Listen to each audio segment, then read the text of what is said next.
So today I am here at MG's showroom at Mahestala.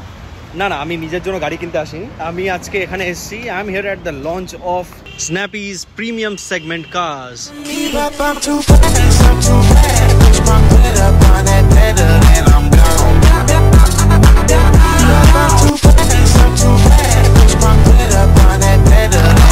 And by the way আপনাদেরকে বলে রাখি যে এই কোম্পানিটি হচ্ছে স্ন্যাপি, হচ্ছে কলকাতা বেসড একটি স্টার্টআপ এবং সবচেয়ে ইউনিক জিনিস হচ্ছে এই যে গাড়িগুলো তাদের রয়েছে এই মুহূর্তে দাঁড়িয়ে 1000 প্লাস গাড়ি রয়েছে তাদের ফ্লিটের মধ্যে। সেই প্রত্যেকটি গাড়ি তাদের ওন করা গাড়ি, মানে নিজস্ব গাড়ি, এবং সেই কোম্পানিটির প্ল্যানিং রয়েছে ইন দ্য কামিং ইয়ার্সের মধ্যে তারা আরও গাড়ি অ্যাড করতে চলেছে, সেই নাম্বারটিকে 2000 প্লাস নিয়ে যাবে। এই বলার চেষ্টা করছিলাম, এটা হচ্ছে নর্মাল সেগমেন্টের গাড়ি, যেটা টাটার তাদের গাড়ি, and this is their new segment MG's car. They have their presence only in Kolkata right now, and বুঝতেই পারছেন যে কলকাতা বেসড একটি স্টার্টআপ স্ন্যাপি কিভাবে গ্রো করছে কলকাতা থেকে।